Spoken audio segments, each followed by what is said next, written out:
Hi! If you haven't seen the first part of the story Birthday Gift, check out the description and there you'll find a playlist with the first part. And if you already have, make some tea and have fun watching. Thinking only of yourself? Chapter 2. I was already lying under the covers when Irene came into the bedroom. She took off her clothes, heading for the bathroom. I froze in anticipation. Here. Now. Here. Here. Come on, baby. Come on. Imagine my disappointment when a few minutes later, she showed up in her old college t-shirt. Oh shit. Holy shit. What a bummer, I thought to myself. I'd be satisfied with even that modest purple today. Irene slipped into bed and then pulled out a book to read. No wonder we didn't have a lovemaking party. She read until almost 11 every night. I was a little annoyed, but kept silent as I didn't want to screw up this weekend. Irene broke our silence.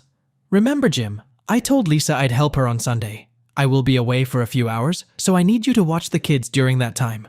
I've also asked Lisa and Ken to come to dinner with us tomorrow night. I hope you don't mind?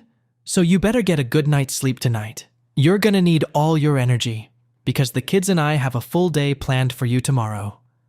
She kissed me on the cheek and went back to her book. Damn. I guess that answers my question about whether or not I'm going to get anything tonight, I said to myself, and turned around to go back to sleep. Well, okay.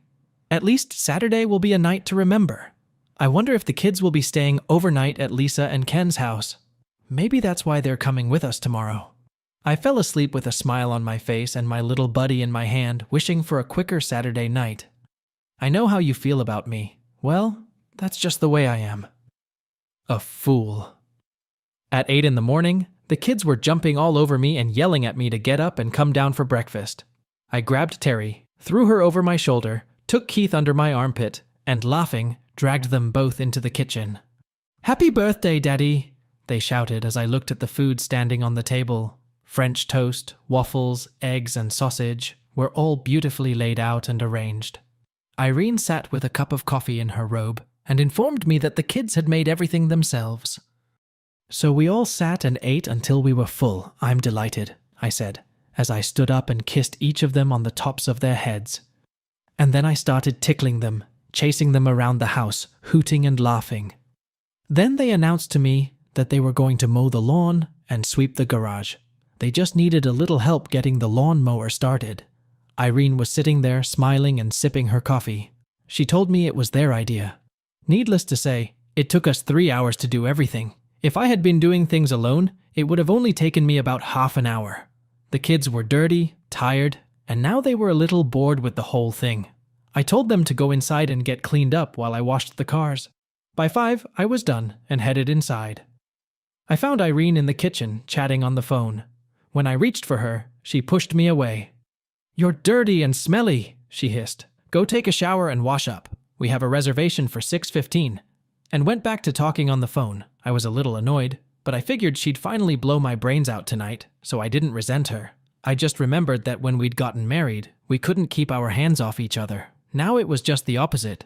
It used to be that if we felt the bond between us weakening, the routine starting to separate us, we'd slip away from everyone and spend time alone, just the two of us, so we wouldn't lose touch, you know? To hide away in a place where we could enjoy each other without rushing, savor each other. However, that was a long time ago. With kids and work, there was less and less time to regain sensuality. Dinner was crazy. The kids couldn't sit still, and they were running around like crazy. Lisa was correct, but Ken kept up with me.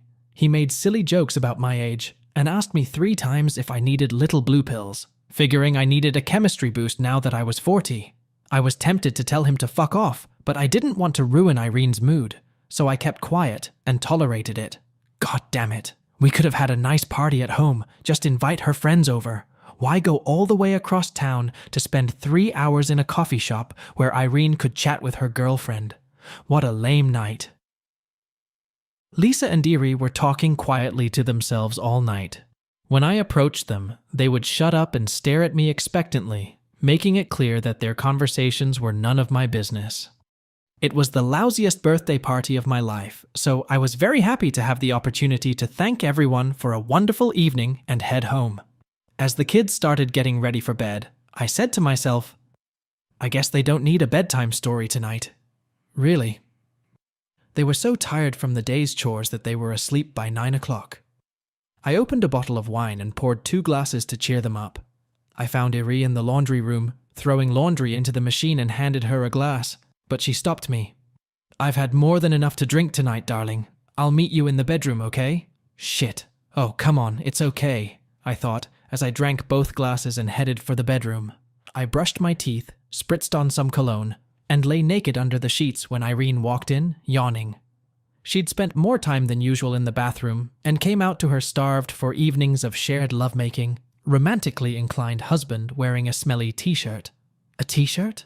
My mind screamed. Where's the black tight or slutty red stuff? Did I want her to wear something from the stash tonight? What the hell is going on? My thoughts were racing in a panic. If you want to get naughty tonight, let's get on with it quick, because the wine at dinner is making me drowsy, Irene announced. Holy shit, I've been waiting all goddamn week for her to come out in an old t-shirt. And she said that if I didn't do it with her soon, she'd fall asleep under me? What's the matter? I was angry, and the situation went downhill from there. The miserable lovemaking began. She just stopped liking it. There was no warmth or feeling behind the kissing, no matter how hard I tried.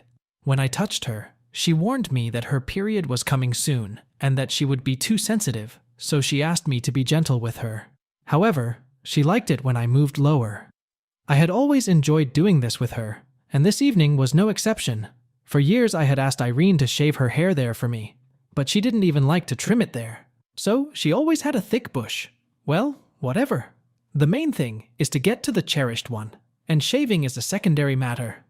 After licking and massaging it with my thumb for about 10 minutes, it was hot. Even after 2 months of celibacy, I hadn't lost the skill. For God's sake, finish me off, Irene shouted. Oh, yes, she moaned. Don't stop, don't stop, she screamed again as I continued to work on her. After about 5 minutes, she was already collapsing from what she had just experienced with me. Reaching out, Irie pulled me to her face, kissed me on the lips, and informed me that it was my turn. I expected something different, but it didn't happen. Just the same lame excuses. My jaw hurts. You're taking too long. But it's my birthday, I pleaded. Well, she sighed. I'll do it once. She gave in to me. She gave in out of pity. Can you say those words out loud without getting angry? It was the best moment of my life. It felt like the first time. That's all. In her mind, I should be pissed. I was ready to say, let's stop this mourning process. I was on top, and she was just lying there bored and waiting for me to finish this mourning process. For some reason, I wanted to offer her something interesting to count while I was doing something stupid. God, I almost stopped. But then I thought it would be at least 2 weeks before she'd let me back in the saddle, so I'd better make the most of it, since I had the highest permission. Her suffering was complete, and she instantly jumped up and rushed to the bathroom to wash up, while I just lay on the bed in black depression. If you throw a bone to a dog, at least make sure there's some meat on it, I thought. 2 minutes later, Irene was back in bed under the covers. That was nice, she said, kissing me on the lips. But you smell bad. She turned her back to me. I wanted to ask, where do you think I've spent the last 15 minutes? Stupid. I had to do my best not to scream. Now I think I should have done it then. But alas, I didn't. I just got up, went to the bathroom, washed my face, and went back to bed. I was up all night. It came like an epiphany. If she didn't wear any of those outfits today, what was she saving them for? I asked myself. Is she cheating on me? No, she can't do that. No way. Irene would never do that to me. But what about the underwear? What are they for? Or rather, who's it for? They say the husband's always the last to know. Probably the psyche somehow protects the brain of a man, and a woman too, keeps him safe from information that could cause a disaster, offers the most ridiculous explanations for the actions of an unfaithful spouse, and they seem reasonable. Although, in fact, the deceived always receives clear and direct signals of treachery. I was no longer in a cheerful mood, and everyone felt it from the moment I came downstairs. I drank my coffee in silence and refused breakfast. Irene reminded me that she was leaving at 1 o'clock and should be back by 4. I mumbled something, continuing to read the Sunday paper. When she left, I said to the kids, "Let's get out of here and go to the mall." That always lifted their spirits. I wanted to make my chicks happy, let them think the family was doing well. We were about to leave when I looked in Irene's closet to check my supposed birthday presents. Damn it. 2 sets were gone. The red and black were missing. Maybe she returned them, I thought. But then why not all 3? Do you know how crazy it is to trust without a second thought? When we got back after 5 o'clock, Irene was already cooking dinner. The kids told her about going to the movies at the mall and that I'd bought each of them new clothes, and they showed her the new bags before they ran upstairs. Dinner went quietly, and the evening was even worse. I avoided Irene because I was afraid of snapping and yelling at her. I didn't understand what the hell was going on, and I wasn't prepared for what I might hear. The prospect of destroying my family terrified me, so we just went to bed. Monday morning I got up and left early before everyone was awake. I don't remember driving to work. I don't remember most of the morning either. I answered all greetings with a weak smile and stayed in my office all day. By 10 o'clock, I snapped out of it when one of my suppliers called to say he was going to be 3 days late with a delivery. Yelled at the poor guy, chewed him up and spit him out. My door was wide open and everyone could hear the ugly scene. By 2 o'clock, I had straightened out 2 more vendors on delivery and pricing when Carol walked into my office. "What the hell is wrong with you, Jim? If you don't stop, we won't have any suppliers left and you and I will be out of a job. I can't afford to be unemployed. You might like living under a bridge, but personally, I don't like the damp." She rested her hands on my desk and looked me in the eye. "Shit, I thought you'd be over the moon after the weekend you had planned." She grinned. "Carol, don't." "Fine, don't. Fine, fine. Let's just ruin it all." She swung her hand around. "Looks like the weekend wasn't as good as anyone expected." Carol leaned over with a concerned expression on her face. "And considering the way you've been acting all day, I can only assume it sucked." I thought for a moment, then said, "Carol, you see, fuck it, I haven't seen one of those wonderful outfits all weekend. All I had was a quickie Saturday night.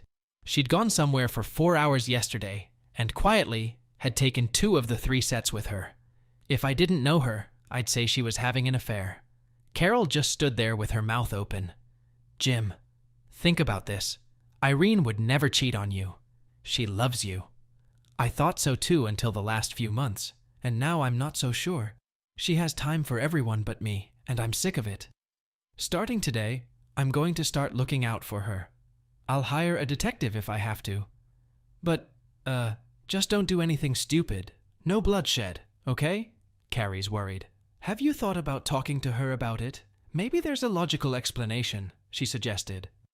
"You know, Carol, I can just see myself saying to her, 'Irene, are you having an affair? Are you making love to someone else besides me?' How would that look? Even if she was guilty, she'd still deny it, so talking wouldn't help. So what are you gonna do?"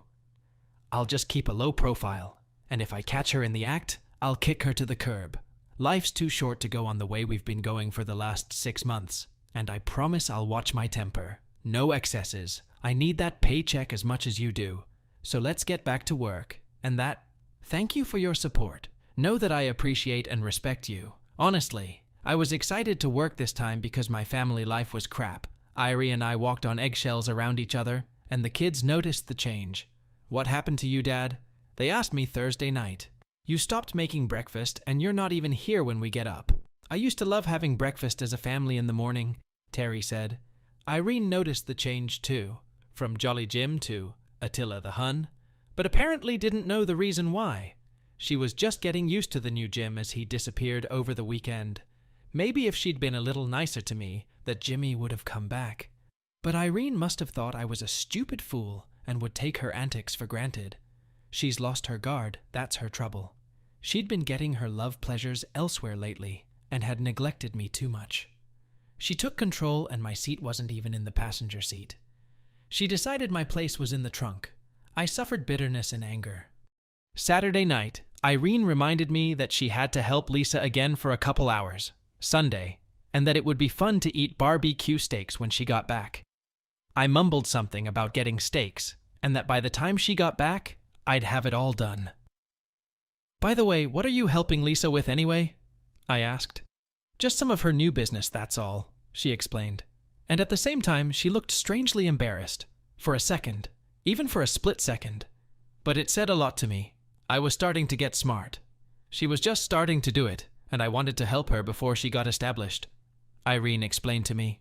I nodded in agreement and said I was going upstairs to change. As I passed Irene's restroom, I decided to look inside. What the hell? There were 2 new outfits in there now, besides the dawn red one.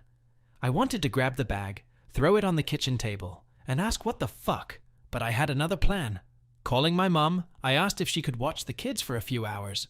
I was hoping to see for myself what was going on, if anything was going on at all. Saturday night, I really wanted to shake Irene up and ask her, did she realize what she was doing? I wanted to tell her that if she was bowling with her life, our marriage was over. You know how when you're so angry you just want to scream? Well, that's how I felt all the time. But instead of yelling and raging, I started drinking. 3 beers at dinner and a few more afterward. And by the time I walked into the bedroom, I was in no condition to do anything. Irene smiled at me and asked me if I wanted to mess around.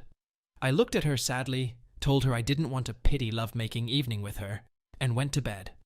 I woke up twice, and for a moment I thought I heard her sobbing, but I just went back to sleep. Breakfast was tense, and when the kids were done and out, Irene spoke. Jim, I know we haven't been close lately, but your comment last night was inappropriate, she began. I never give you a lovemaking evening out of pity. I always enjoy sleeping with you, she told me. Not wanting to get into details at that point, I didn't pursue the topic further. I simply told her that I would take the kids with me to visit their grandparents and that I would talk to her about it tonight. I kissed her on the cheek, told her I'd see her if she came back, and went to get the kids. Irie shouted after me, Jimmy, what do you mean, if? What are you talking about? Without turning around, I just waved my hand. After dropping the kids off at my parents' house, I waited discreetly in the car for Lisa and Irene, well hidden in the alley. When they passed me, I followed them, about 5 cars behind. In doing so, I felt like some kind of bastard, chasing my own wife. But I needed to find out what the hell was going on. And I could see that something was going on, but the unknown was tormenting my heart and my brain. The 2 of them drove out of town and turned off toward a Best Western motel near the freeway. I watched as they got out of the car, checked in, and then entered rooms 108 and 109. Shortly thereafter, a car arrived with 2 other women who also entered room 109. Perhaps Irene was telling the truth I was about to leave as 2 cars full of men pulled up. About 8 guys knocked on room 108 and Lisa let them in. What the hell kind of business is Lisa running? I asked myself as I slowly approached the room. I heard music as another car pulled up. 3 guys got out, walked up to the door and knocked. Some guy opened the door and yelled for them to hurry up as the show was about to start. I followed them into the room and stood against the wall behind the backs of the visitors. All the furniture had been pushed to the side. Lisa came out of the next room. Remember guys, cash only and no credit cards, she explained. You're bidding on the clothes, not the girl, unless the 2 of you agree on something else, she said with a laugh. Each girl has 2 outfits, so if you get outbid for the first one, you'll have a second chance. With that, let's get the road show started, she said, as the tall blonde came out of the other room. She was wearing the smallest piece of underwear I had ever seen. It left nothing to the imagination, and she had a gorgeous, simply one of the best bodies I'd ever seen. Bidding started at $25, soon rose to $200, and finally topped $300. The lucky bidder and the model went to another room, and after about 5 minutes, he came back with a big smile on his face. I asked the guy next to me, what's going on in the other room? Whatever the girl will allow, he told me. I've heard stories of stormy nights after all the bidding is done, but this is my first time here, so I can't be sure. Still, I brought a lot of money with me, he said, showing me a wad of cash. The second girl, a short brunette with small breasts, came out wearing a sheer floor-length robe. Hey, guys, wouldn't you like to see your woman in something like this? She asked, opening it up to reveal her seductive body. The crowd went wild when the price went over $375. The guy next to me winced and rushed over to the girl. She led him into the next room, and he returned about 10 minutes later. When he sat down next to me, I asked him what he had gotten. For an extra $75, she gave me a nice bonus. If I had another 100, I would have taken her for the night too. Oh, well, maybe next time. Lisa re-entered from the other room. Okay, guys, the next model needs no introduction, so let's all join together in welcoming Carrie. The crowd exploded and everyone stood up. I couldn't see anything, and all I could hear was hooting and whistling. As I stood up, I saw what it was all about. There stood Irene in the red suit I'd found last week in a valise, with her lace. Everything was in plain sight. Then something caught my eye. She was walking around, twirling her butt, and asking guys if they would like to see their girlfriend in that outfit. Using my cell phone, I took some pictures and a 10-second movie of what was going on. I hadn't seen Irene look this sexy in years. To me, she was dressed, let's just say, more modestly. Irie tossed her shoulder-length brown hair from side to side, teasing the men. The guys applauded and whistled. I wiped away a tear as I watched the bids go from $100 to $250 and then to $400. When it looked like the bidding was over, I shouted out, 2 cents! Wake up, buddy, someone spoke up. The bid is $400. What the hell are you talking about 2 cents? I stepped forward and Irene saw me. That's all my marriage is worth right now, I announced and walked out. When Irene tried to get to me, there was a lot of commotion, but the guy who offered $400 grabbed her arm. Come on, baby, I've got money to get you off, he told her. What happened later, I didn't hear. Things may have settled down, but I was in my car and long gone. My cell phone wouldn't stop ringing, so I just turned it off. When I pulled up to my parents' house, my mom came out with a concerned face. Irene is trying to find you and sounds very upset. Do you know what's going on, son?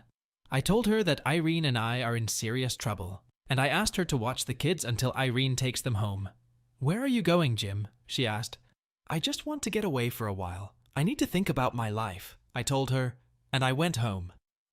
I mean, to what used to be my home. I packed my bags and hit the road. Where was I going? I was just going wherever I wanted to go. At least now I knew why she hadn't been in the mood lately. Sunday afternoons, she got everything she wanted. How could I have been so stupid? About an hour outside of town, I found a small motel and checked in. Going down to the corner store, I picked up 2 6-packs of beer and settled in for a long night of drinking.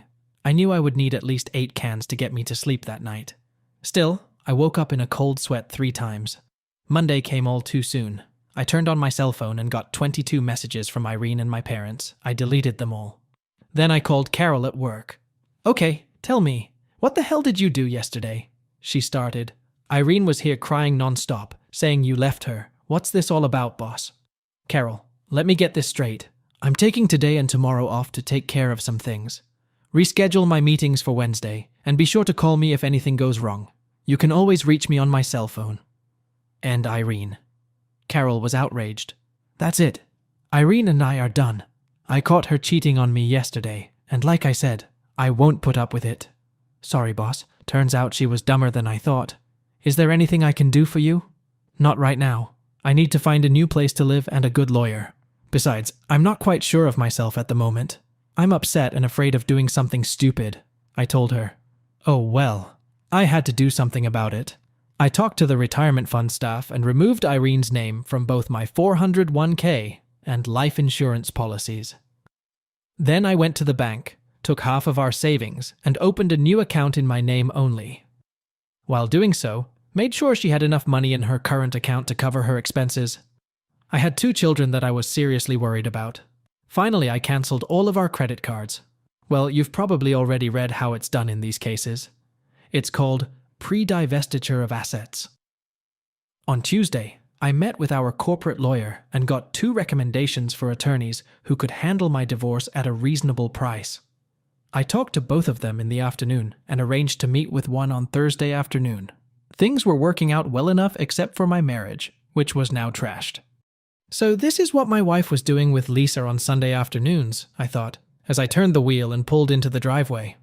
Irene had mentioned that Lisa was starting a new business, but I'd never paid much attention to it. Even when I'd agreed to take care of the kids for a few Sundays while she helped Lisa, I'd never given much thought to the purpose of the business.